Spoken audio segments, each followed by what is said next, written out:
Entah apa yang ada dalam pikiran Naryo, tiba-tiba Naryo mengajak kami semua itu mendatangi ke masjid untuk memegang keranda mayat. Si Ali nanyakan, "Din, nanti gimana Din? Kerandanya Din, kalau orang nanya, ini keranda siapa, ada di sini nih, apa-apaan itu. Udah, apa kata nanti, yang penting kita hibur sahabat kita Naryo. Kamu tahu nggak, pemali, kamu mainin keranda tuh. Ini juga nanti akan ngantarkan kamu pulang kalau kamu meninggal. Jangan buat mainan." Pada saat itu saya didatangi oleh orang-orang yang sudah meninggal, mengajak saya untuk ikut sama mereka.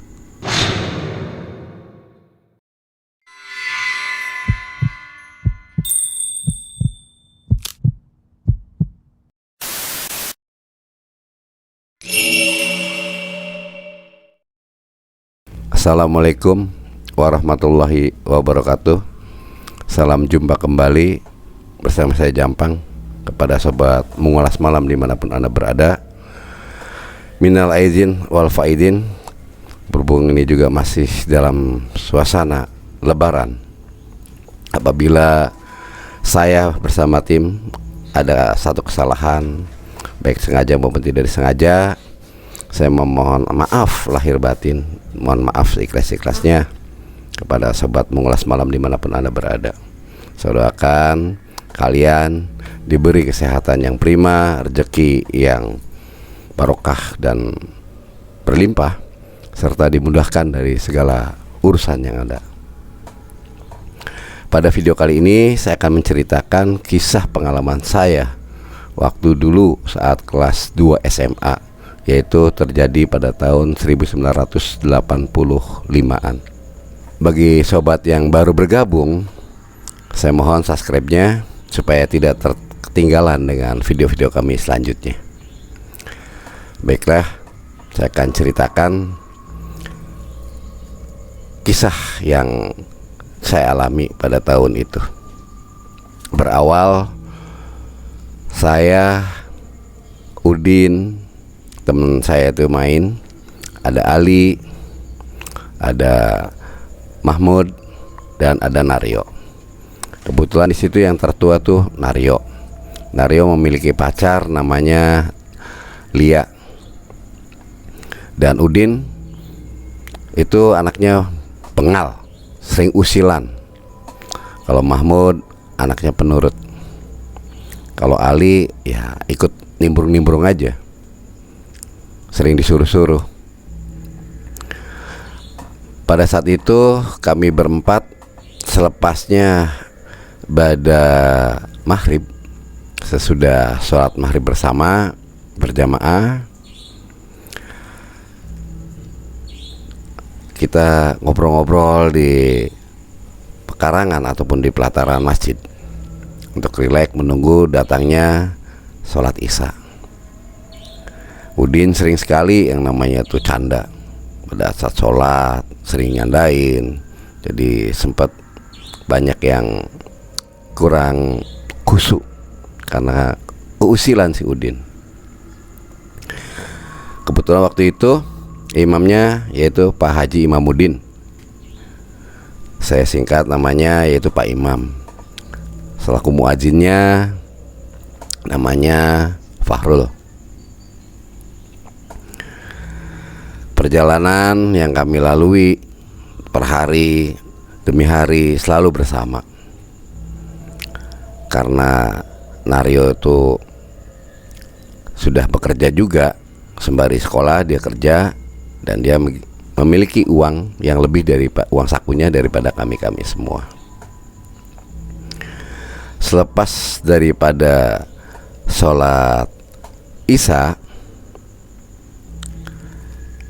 dari keluarga dan warga tuh meminta, berdatangan ke masjid tuh minta mengumumkan salah satu warga telah meninggal dunia. Si Ali nanya, siapa yang meninggal? Lia. Saat itu juga Naryo terpukul seakan-akan tidak percaya pacarnya meninggal. Berawal Naryo dengan Lia itu hubungan yang harmonis sudah lama.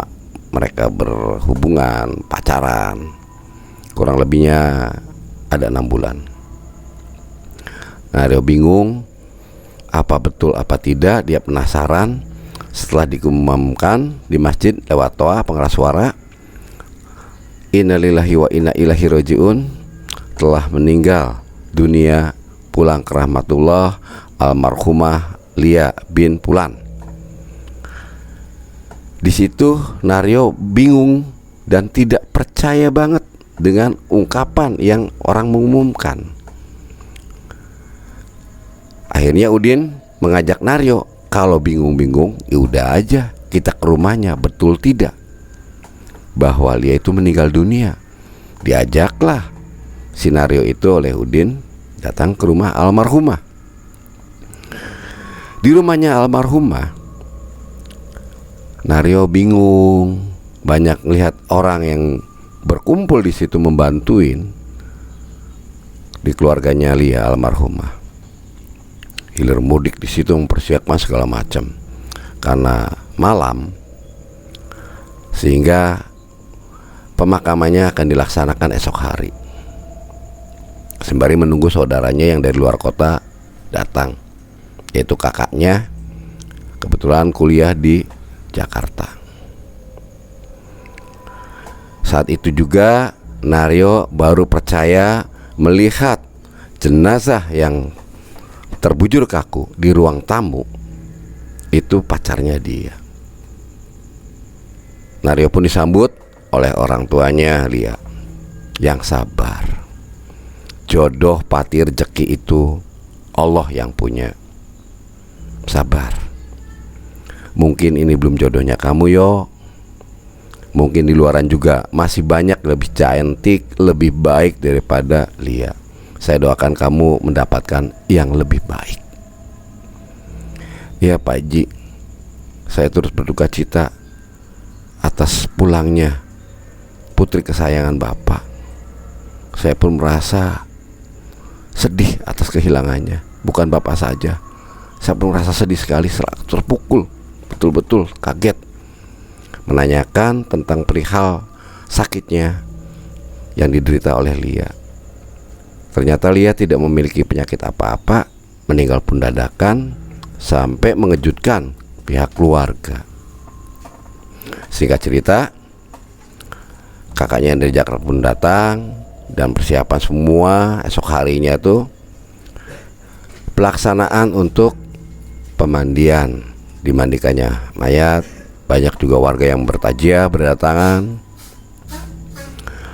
Singkat cerita tuh udah selesai semua prosesinya, dimasukkan ke keranda mayat dan siap untuk dibawa ke masjid untuk disolatkan, sholat jenazah. Pada saat sholat jenazah, Naryo terbujur kaku, diam, gak kuat. Di sampingnya ada Udin yang selalu mendampingi Naryo. Saya ada di belakang. Ali berjajar juga mendampingi Naryo, takut ada apa-apa, karena gimana pun juga dia adalah sahabat saya. Sampai selesainya sholat tuntas dan jenazah pun dibawa ke tempat pemakaman umum. Sampai diiringi semua, prosesi pemakaman pun selesai. Pada saat itu juga diumumkan kepada warga yang ikut bertajiah, tahlilan akan dilaksanakan selepas bada asar. Saya diam melihat posisi Naryo, melihat juga ke teman-teman lainnya. Ngut, gimana? Idem aja. Kasihan sahabat kita Naryo, terpukul banget atas kepergiannya pacarnya. Ya sudah, kita hibur aja. Mencoba kita menghibur Naryo.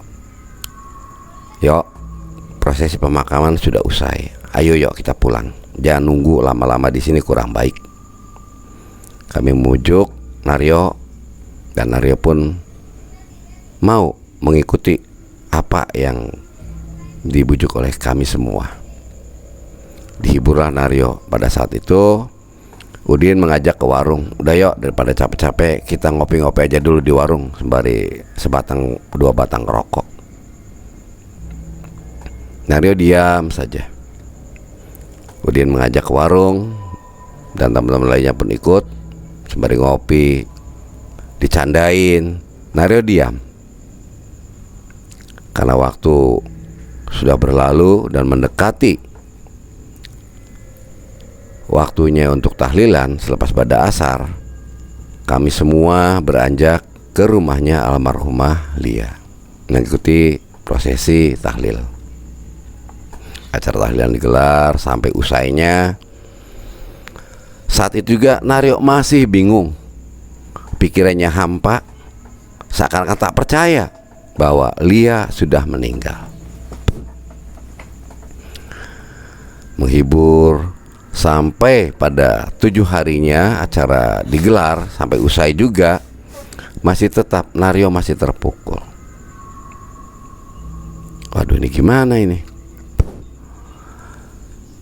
Entah apa yang ada dalam pikiran Naryo. Tiba-tiba Naryo mengajak kami semua itu mendatangi ke masjid untuk memegang keranda mayat. Saat itu juga kami semua kaget. Naryo ngomong sendiri sembari dipegangin keranda mayat itu. Kamu tega banget Lia, ninggalin saya sendiri.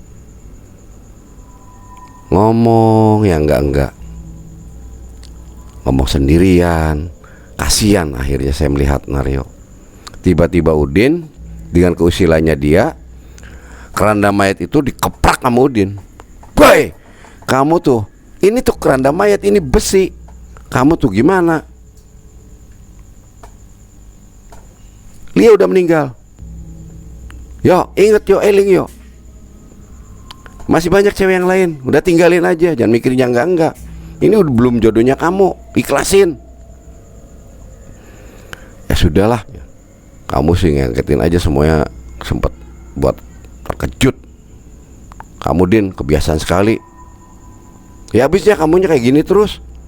Udin agak keras suaranya melontarkan kata-kata ke Naryo. Saya diam mengamati Udin. Din, gimana pun juga Naryo adalah sahabat kita, teman sepermainan kita. Ya udahlah, nggak usah begitu Din. Cara mengingatkannya, tujuan kamu baik, agar Naryo tersadarkan bahwa Lia sudah tidak ada, udah berbeda alam. Akhirnya kami semua mengajak Naryo untuk keluar ke halaman masjid. Naryo pun mau. Setelah waktu bada isya, muadzin memandangkan azan dan imam pun, Pak Haji Imam tuh udah datang. Kami semuanya berwudu untuk melaksanakan sholat isya berjamaah. Kami semua berjamaah sampai usai. Naryo masih di situ, dia wiridan aja. Sempat mereka semua mengajak ke saya, yuk kita nggak usah pulang, di sini kita kirim doa aja sama Lia supaya enak. Ya sudah Din, kita ikutin aja lah, kita bantu Naryo. Ya udah gitu. Sampai malam hari kita nginap di sana. Keesokan sampai subuhnya tidak ada kendala masalah apa-apa, dan kami semua dibangunkan oleh muadzin dan imam untuk melakukan sholat subuh bersama. Kurun waktu kurang lebih berlalu sekitar 1 bulan. Si Udin ada satu keusilan. Ini enaknya menghibur Naryo, daripada dia deketin keranda mayat terus, kita ajak jalan-jalan aja bersama keranda mayat. Gimana enaknya? Pas waktu itu bertepatan dengan malam minggu. Saat malam minggu itulah kami semua biasanya acara main kemana. Dan kebetulan waktu itu ada film bagus di Abadi Murni Ya film laga. Yuk, gimana yuk kita nonton aja yuk. Udahlah, saya sih di sini aja. Ngapain yuk? Ini keranda mayat yuk. Kamu pengen nongkrongin aja, Lia tidak akan kembali. Ini udah 1 bulan berlalu yuk. Ya udahlah, kamu pemain aja lah, jangan ganggu saya. Muncul satu ide si Udin ini karena anaknya usil. Yuk gimana? Ini udah pada Isya ya, kita ajak jalan aja Lianya. Jalan-jalan kemana? Ajak nonton. Ya harus dibawa keranda mayatnya karena Lia ada di sini. Ya sudah, Udin menyuruh Ali dan Mahmud untuk mengintai di luar. Rame orang nggak? Kalau rame orang nggak bisa nih. Waktu itu suasana agak senyap. Keranda mayat diangkat, kami berempat. Layaknya persis kayak orang meninggal, persis kayak ada jenazahnya. Keranda mayat ditutup dengan kain yang biasa untuk penutup keranda mayat. Ayo kita angkat. Selesai semuanya, angkat, bawa keluar. Naryo di depan, sebelah kanan, Udin di sebelah kiri, saya sama Ali di belakang, dan Mahmud di tengah megangin. Keusilannya Udin dimulai selepas masuk jalan aspal. Diajak semuanya jalan-jalan. La ilaha illallah, talqin mayit waktu itu dikumandangkan oleh Udin. Jadi kami semua ngikutin. Naryo pun ngikutin. Orang yang melihat kebingungan, siapa yang meninggal malam-malam. Banyak orang yang membantu ikut mengangkat juga. Mereka datang bergantian. Saya juga udah capek, tinggal ngiringin. Ada orang lihat lagi, mendekati, ingin mengangkat juga. Agak jauh juga, rasanya cukup lumayan. Akhirnya saya melihat pada orang-orang yang mengangkat itu agak kecapean, saya pun menggantinya lagi. Terus sampai sepinya suasana, yang tadi ikut ngiring pada melepaskan semua dan menanyakan siapa yang meninggal. Kami semua tidak menjawab. Terus talqin dikumandangkan oleh si Udin dan kami ngikutin apa kata-kata Udin. Komando waktu itu dipegang sama Udin.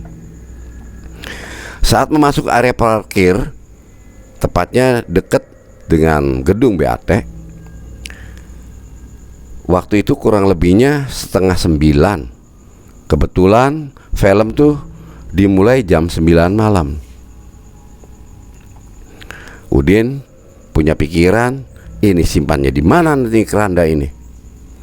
Enaknya, ya sudah, keranda ini disimpan aja di area parkir, di pojokan di situ.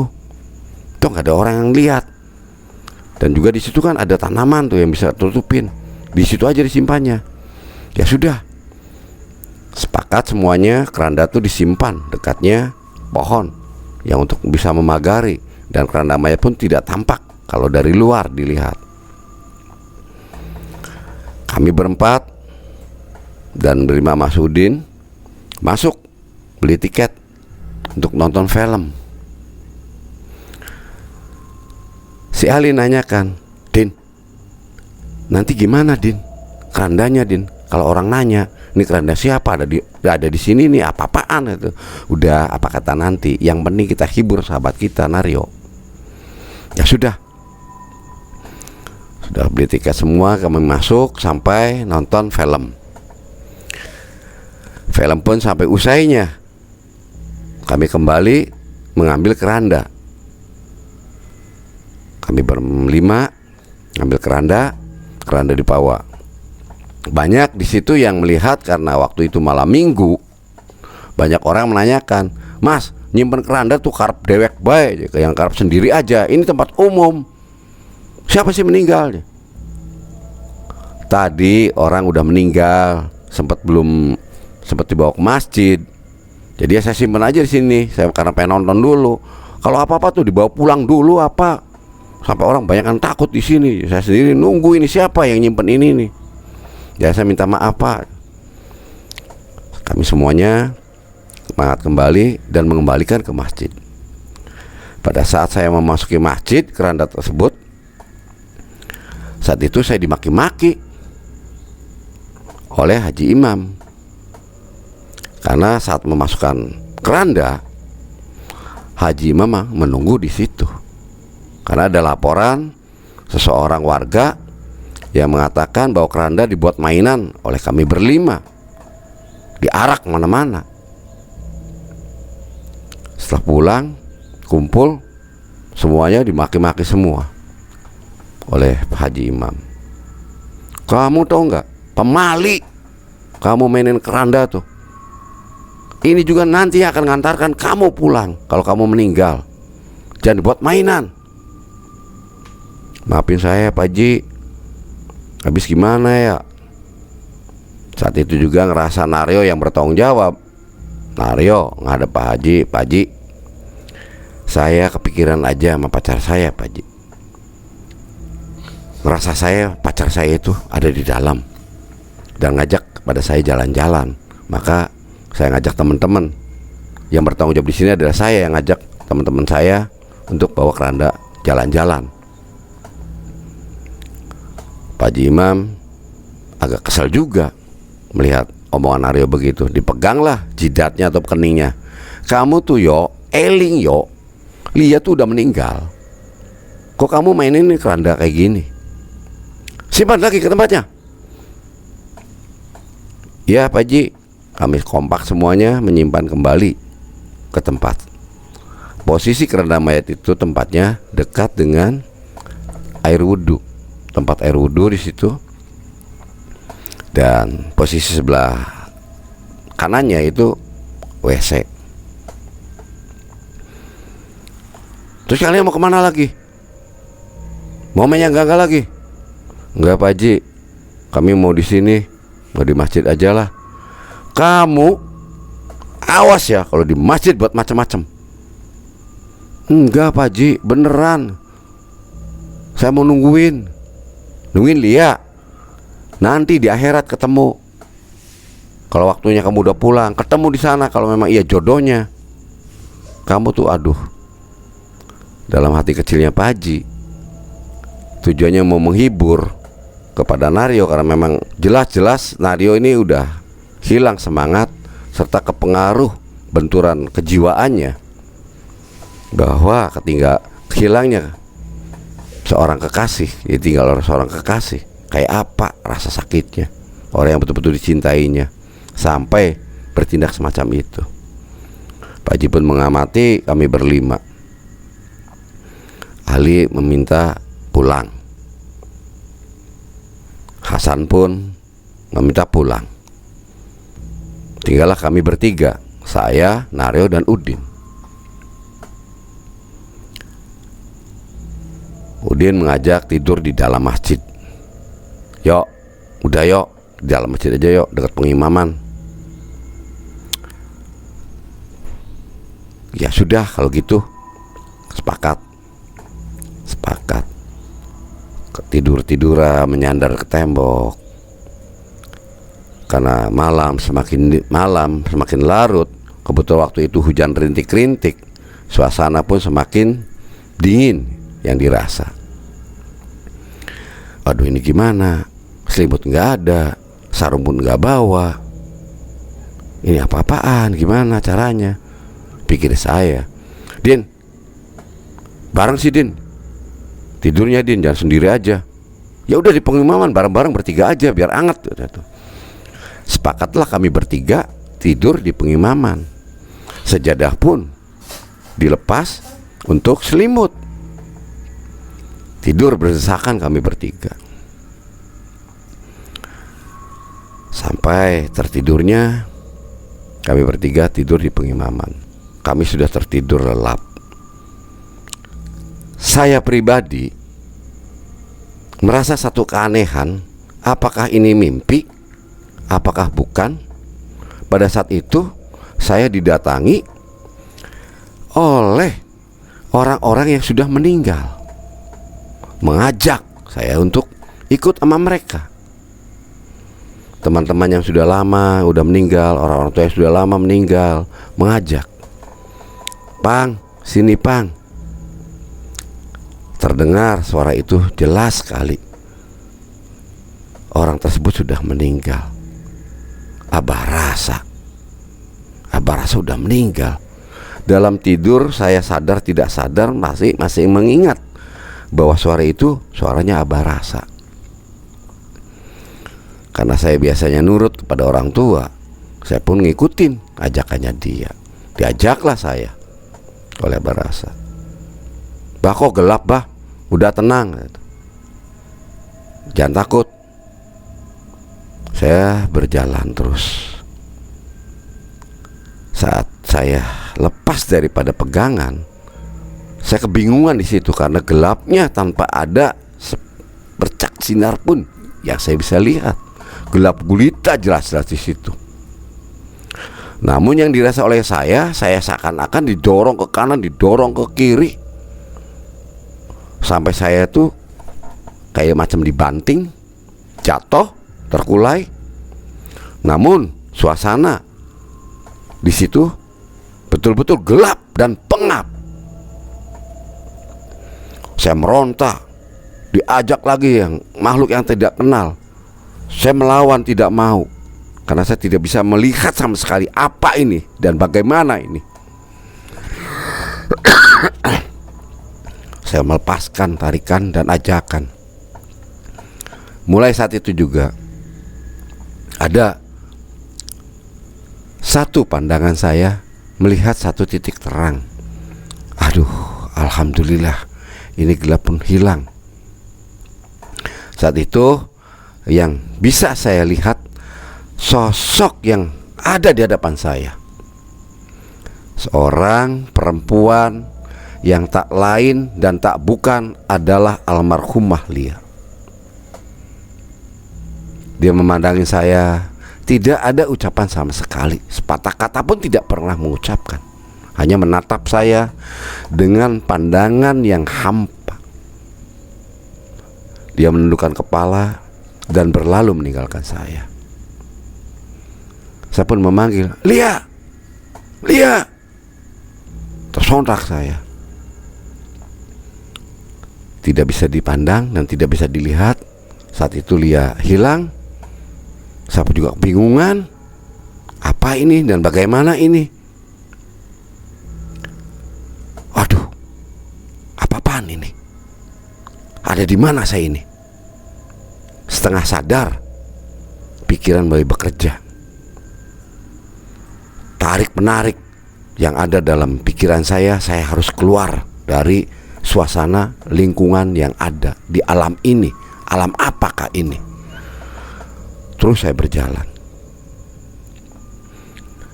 Saya teringat ada sosok yang menghadang saya, seseorang yang pernah saya pukul, tapi dia udah meninggal dunia. Seakan-akan dia ingin membalas pada saya. "Hei Bang, tunggu!" Dia menuding seperti itu. Saya terkejut. Saya sadar bahwa dia sudah meninggal dunia. "Jangan lari kamu. Saya belum terima atas perbuatan kamu pada saya." Waduh, saya kaget. Ini gimana? Saya menghindar dan saya berlari.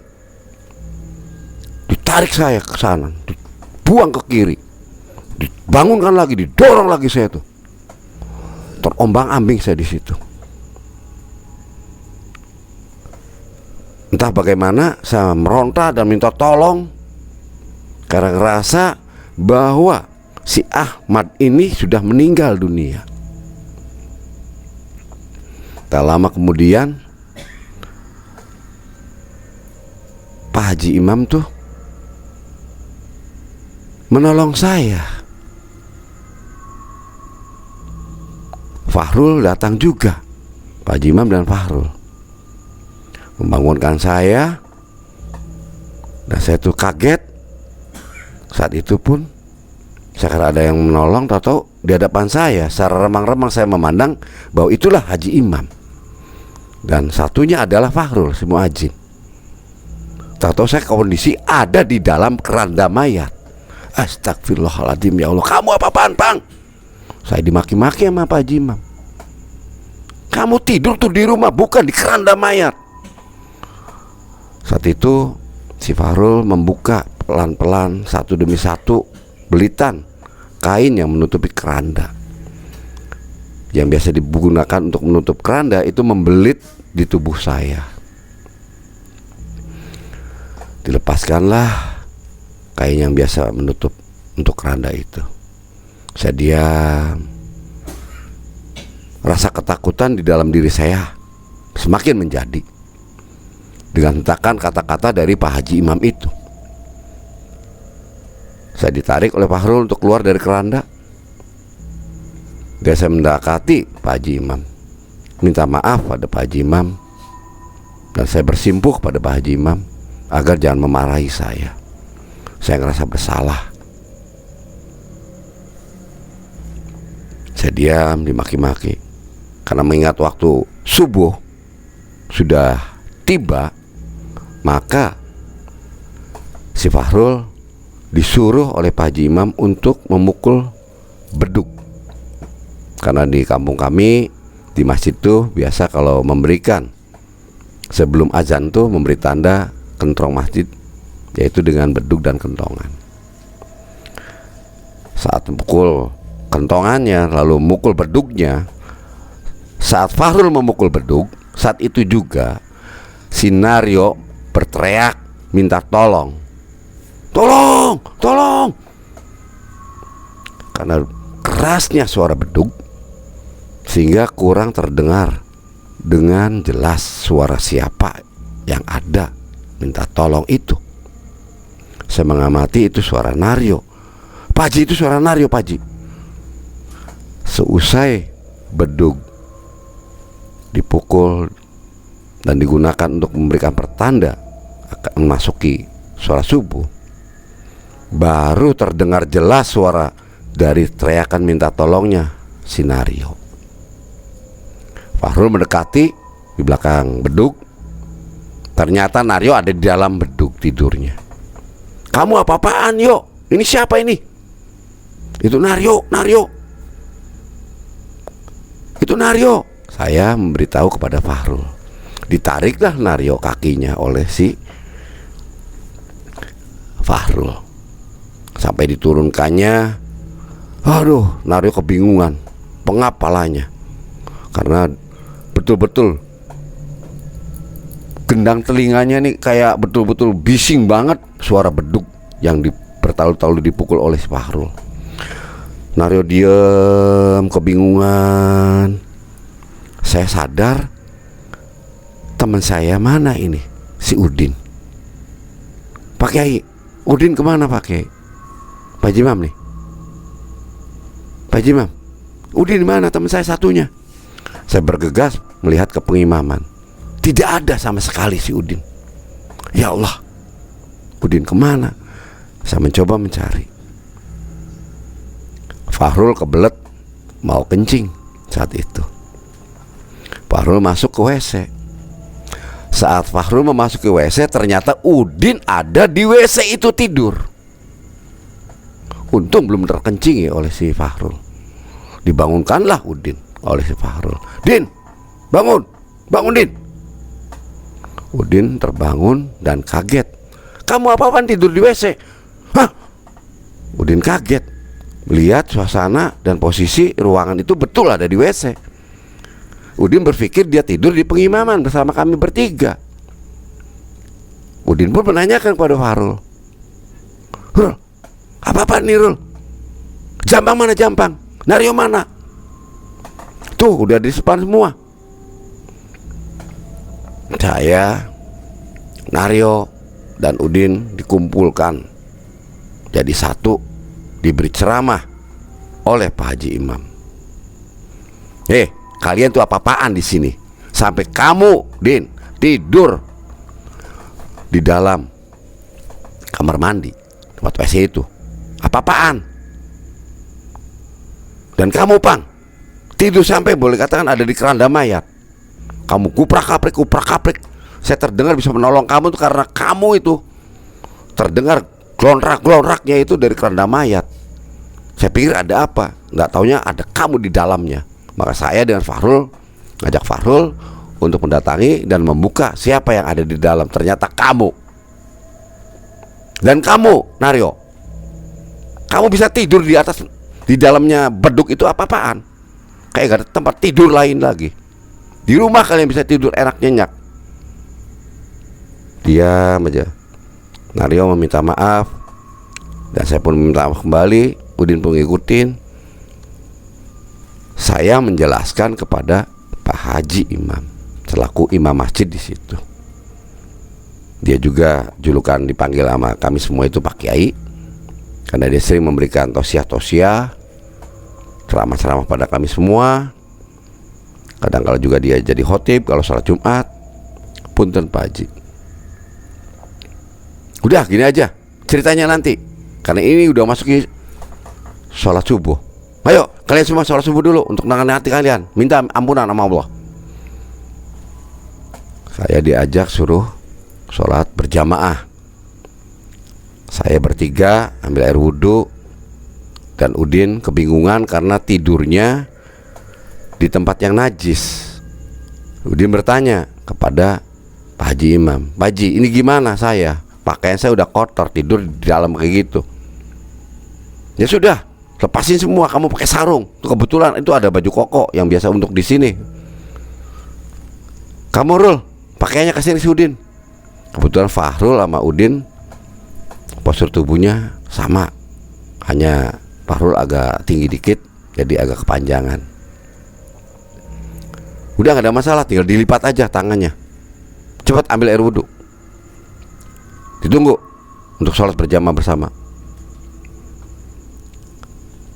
Warga pun berdatangan yang biasanya sholat subuh berjamaah bareng-bareng. Udin, saya, dan Naryo udah semuanya wudhu, dan saya menjalankan sholat subuh. Selesai sholat subuh, wiridan usai, tuntas, Haji Imam kembali memperingati kami bertiga. Kamu tidak boleh pulang, Pang. Naryo, Udin, di sini jelaskan apa yang terjadi kamu di sini. Saking keselnya kemungkinan Pak Haji Imam melihat kondisi saya tidur di dalam keranda mayat. Naryo ada di dalam beduk, Udin ada di WC. Saya memulai menceritakannya. Saat saya memulai cerita, pada waktu itu setelah dimaki-maki oleh bapak, saya tuh kebingungan juga, ngerasa bersalah. Dan untuk menebus kesalahannya, Naryo mengajak berdoa di sini sampai tidur di masjid. Karena hujan rintik-rintik waktu itu, dingin. Ya, si Udin ngajak tidurnya di pengimaman aja karena hangat. Di situ kan enak. Nah, saat itulah saya tidur bertiga itu di pengimaman. Bahkan sajadah pun untuk selimut dipakai Pak Haji. Nah, saat itu saya sudah tidur pulas bertiga, ini tidak ingat apa-apa dan tidak tahu siapa yang memindahkan. Saya pun ketakutan Pak Haji, jujur aja. Saya ketemu sama orang yang meninggal. Saya ketemu sama si Lia. Saya menceritakan semua apa yang dirasakan oleh saya pada saat saya tertidur itu. Tidur seperti tidak tertidur. Namun setelah dibangunkan oleh Pak Haji, saya ada posisinya di dalam keranda mayat Pak Haji. Itulah kamu dampaknya kalau tidur di pengimaman semacam ini, dan kamu yang benar-benar untuk memainkan keranda mayat. Yang memainkan, yang ngajak usulan Udin Pak Haji, bukan saya. Saya sih manut-manut aja kayak teman kan, untuk menghibur teman juga. Naryo kehilangan seorang kekasihnya. Tahu saya juga, kata Pak Haji membentak saya. Tahu Pang, saya tahu bahwa Naryo setelah ditinggal oleh pacarnya, yaitu Lia. Dan Naryo pun ngerasa yang paling tua di situ dan bertanggung jawab karena teman-teman tuh dimarah-marah. Pak Haji, yang bersalah itu saya Pak Haji. Karena mereka jadi ikut-ikutan dimaki-maki sama Pak Haji. Ini imbas dari saya, Pak Haji. Saya pun sama seperti apa yang Pak Jampang ceritakan itu. Saya pun tidak mengerti dan apa-apa, tahu-tahu saya ada di dalam bedug. Sama Pak Haji, Udin menimpali. Saya juga tidur di sini, tahu-tahu saya ada di WC. Buat apa sih tidur di WC, kayak orang gila apa sayanya? Kalau kamu mengatakan bahwa kamu tidak seperti orang gila, ya ngapain kamu tidur di pengimaman? Bukan nggak boleh tidur di masjid. Masjid itu tempat untuk ibadah, bukan untuk tempat tidur. Terkecuali kamu pada saat wiridan tertidur, ya itu beda cerita. Bukan sengaja untuk kamu tidur di masjid. Kami semua menunduk, diam, dan saya kembali meminta maaf pada Pak Haji atas perbuatan yang telah kami lakukan. Ingat Bang, kamu jangan memalukan keluarga kamu. Keluarga kamu tuh kalau terpandang, sampai orang-orang tahu betapa malunya orang tua kamu atas perbuatan kamu. Iya Pak Haji, saya mohon maaf Pak Haji. Saya nggak sekali-kali lagi. Beneran Pak Haji, beneran. Kamu minta maaf bukan sama saya, minta maaf tuh sama Allah Bang. Iya Pak Haji. Naryo meminta maaf juga, dan Udin pun meminta maaf. Terus bagaimana Pak Haji? Cut.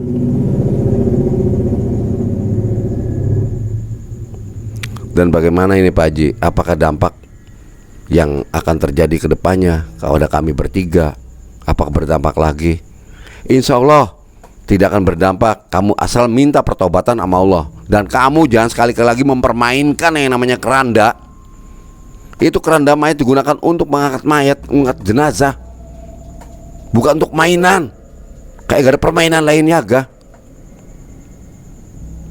Kamu bukannya mikir, udah pada gede, buat bikin malu orang tua kamu aja. Apa kata orang nanti kamu memainkan keranda? Mending kalau ada jenazahnya, gak ada jenazahnya.